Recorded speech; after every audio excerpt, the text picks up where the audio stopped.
Today on Kraken's Garage, we're going to install a wireless charger for our cell phone. Let's get cracking.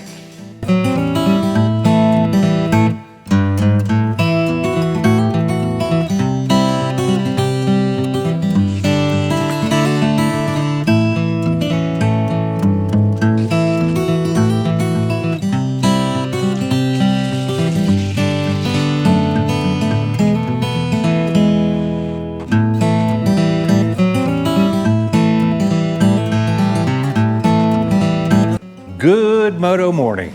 I'm your host Eric. Welcome to Kraken's Garage. Today on this episode we're going to install the quadlock wireless charging phone holder on my harley-davidson wide glide, and we're going to walk through the technology of it and why I chose quadlock, which I feel is the best on the market. A big shout out goes to Jacinta Priest. I sent an email off to Quadlock, and I'm wearing my Australia hat because, believe it or not, Quadlock is an Australian company that designed and patented this quadlock system in Melbourne.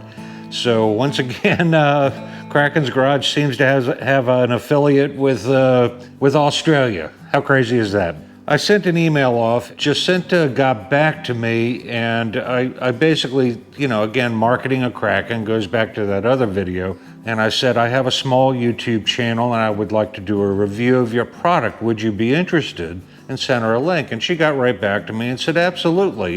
Just let me know what phone you have. And I said, I'm happy to pay for it, whatever. She said, no, it's on us. And, wow, thumbs up, 2 thumbs up for Quadlock for believing in my channel enough to send me these beautiful products to do a review on. What she sent me was the wireless charger. We have a vibration dampener. We have a phone case, and then what's called a poncho, and that's a skin that kind of waterproofs the phone. And then we have a handlebar mount. They have several types of mount. You can do a ram ball mount. You can do a gooseneck stem mount if your bike has such a thing. So they have some very innovative products, and we'll talk about a few of them as we go through this video. For the last several years, I've been using an X-mount ram mount hooked up to my bikes, and there's a couple of reasons why I have not enjoyed this product. These rubber bumpers keep popping off. When you have your $1,000 phone installed in there, most of the smartphones are very expensive, and I can't afford to have this pop out and take a hit.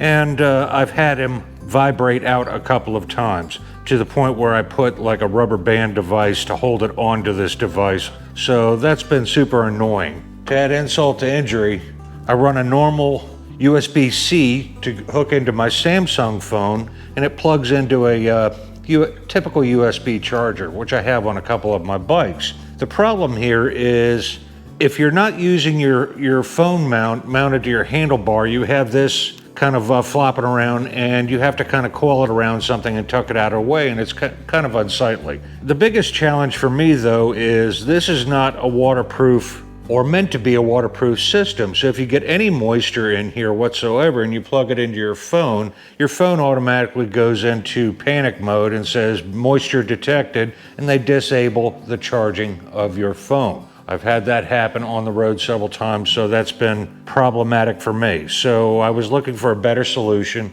and this is what we're going to come up with right here. Exactly what is wireless charging? Inside your smartphone is a receiver induction coil made of copper. When you place your phone on the charger, the transmitter coil generates an electromagnetic field that the receiver converts to electricity for the phone battery. This process is known as electromagnetic induction. Because the copper receiver and transmitter coils are small and wireless, charging only goes over very short distances. Many household products have it. That technology, such as a cordless toothbrush, razors for shaving, things like that, they're very common technology, and it's recently, in the last several years, been incorporated into motorcycling. What that system is called a key, I think it's QI, key wireless charging. If you log on to quadlockcase.com, you can see if your phone is compatible with these devices. And they have a broad range of smartphones that are available.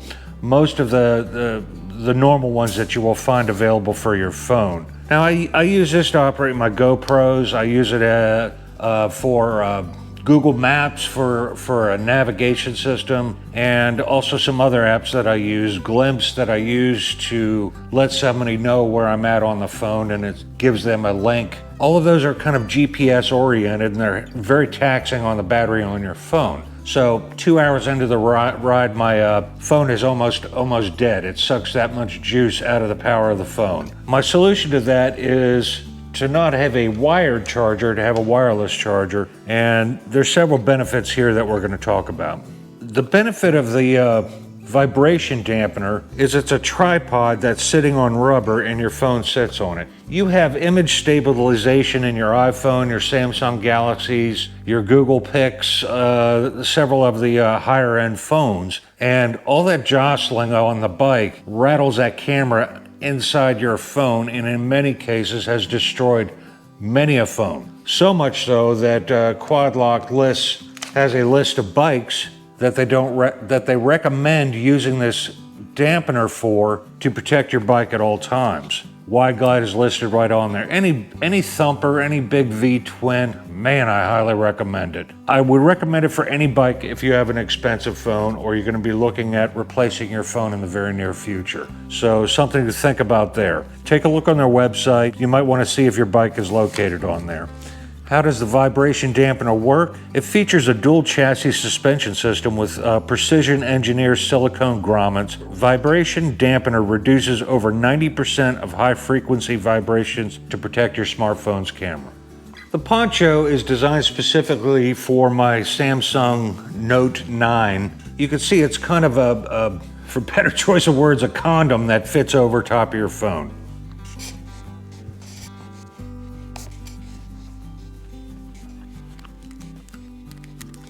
Okay, I've installed it, and you can see to unlock the phone I have a bio unlocking device where it recognizes my fingerprint and it leaves a place for that. Right here is the actual quad lock and there you go. You can see the Poncho, how it absolutely seals it up and makes it waterproof for the elements. Exactly what I'm looking for. And I should also note, it's very well protected in the sense that when you drop your phone, you're not going to break your glass on your phone as well. So that's really good stuff. Really well thought out product in my opinion.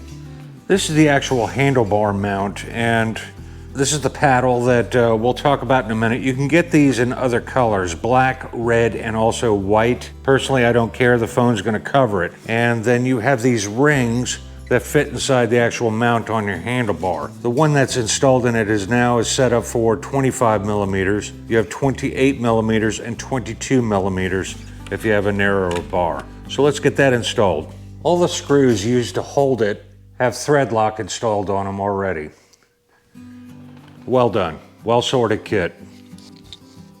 I should note that I have installed these drag bars on my Wide Glide, and they're quite thick. So in this particular case, I didn't need any ring, and it fit like a champ.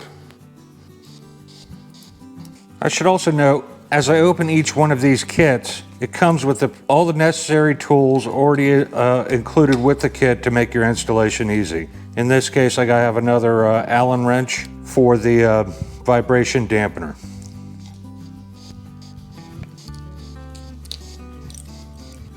Now, one of the features of the quad lock is it has 360 degrees on how you can set this. And you may think, well, why would I want that? I'm only going to have it just straight up and down. That may not necessarily be true if you have clip-ons like I have on my Roadster, where your only mounting surface available for such a device to hold your phone for navigation and things of that nature are down at a swooping angle on the sides, a Ducati sport bike, a GSXR, something like that. It's definitely versatile in being able to adapt to all types of situations. Again, just a quality bit of kit here where they really thought through every possible thing. And that's pretty easy peasy, and it's installed and it's dampened. Now, to install this, you just push this down, this flap here, which releases the tension on the actual device, and let go. And she's on there and not going anywhere. Actually, you can still leave it on there and just push it down and hold it and rotate it any way you want. So that's good stuff there. So that's your setup if you don't have the wireless charging. If you just want to hold your phone and run a USB cable to power your phone, it has a knockout on the Poncho to install it in there if that's the direction you wish to go. Now with your key charger, you have a aluminum-based piece of equipment here with fins on it to keep it cooling while it's charging. Also included with it is a very long USB charger that goes into a USB-C charger. I'll have to check the links on those and I'll put them on the screen. Then you have a much shorter one as well, again with a USB-C connector. They have specific kits for the lightning connector if you're rocking an iPhone. Then you have some wire ties and your screw, and yet with a lock nut, Loctite already installed on the screw as well as another Allen wrench. Now, most modern bikes have a USB charger.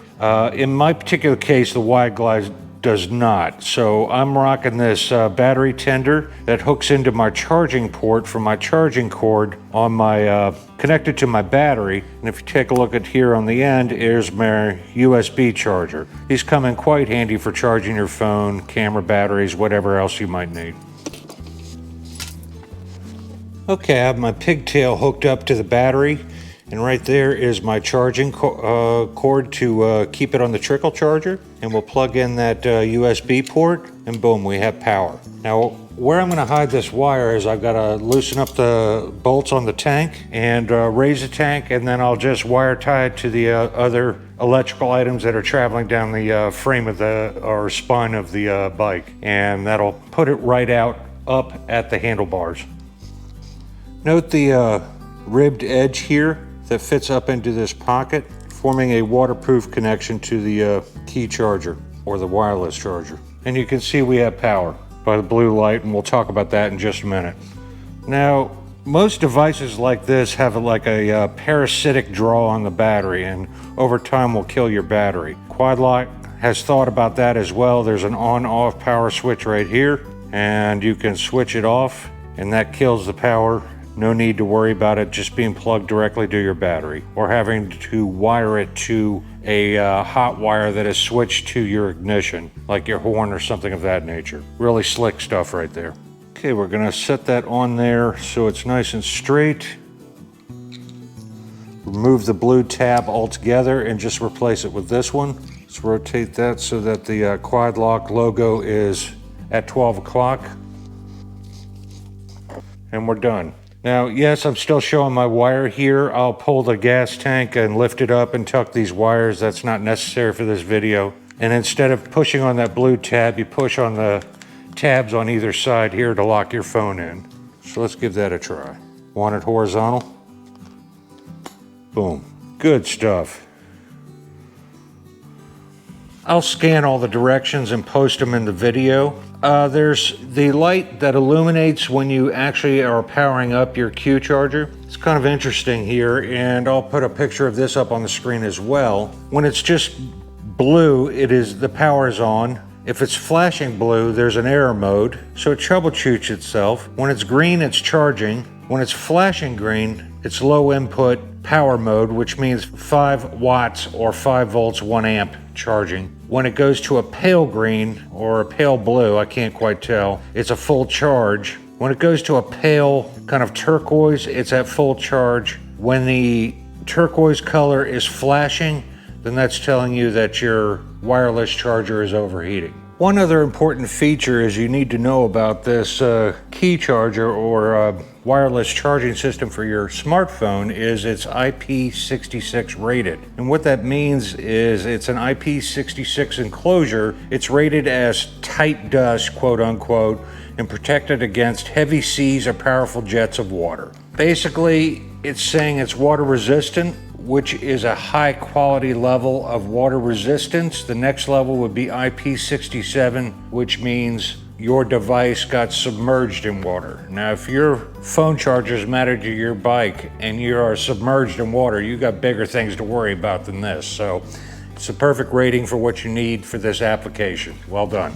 Good stuff, good information there. The installation is super easy. On a scale of mullets, I give this a 1 mullet on difficulty. It isn't hard at all. Mine's a little annoying in the sense that I have to lift up my tank and hide those wires. That's how I am. I kind of like my work done neat and clean when I do my work. So far, I'm super excited with it, super happy. It seems to be functioning just fine right out of the box. This is about a 10-15 minute installation for any of your bikes. For bonus points, when I logged onto their website before I reached out and talked to them, flashed a save 10%, just send them your email. So if you decide you want to purchase something like this, use that code and get 10% off your purchase. What's really slick about the quad device is that it is also useful for several other type of applications. I mean by that is you can use it on your motorcycle, like I said, gooseneck mount or handlebar mount. You can use it on your bicycle as well.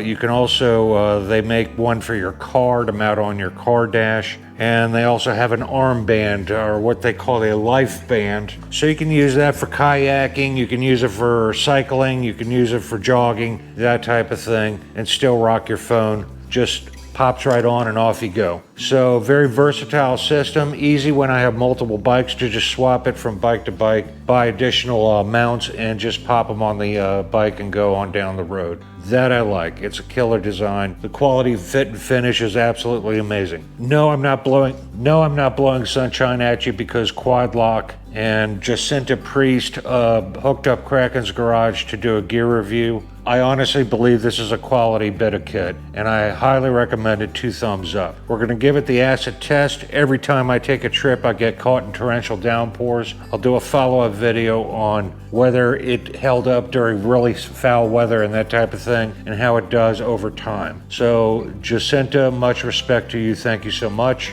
You're an amazing person to believe in me and my channel. I will forever be a devoted customer to your product, that I promise. And there's my ghost dog. If you like this video, give it a thumbs up. If you didn't like it, give it a thumbs down. If you want to see more in the future, hit that subscribe button right down there in the corner. And remember, folks, go riding. It's good for you, and I'll see you in the next one. Peace.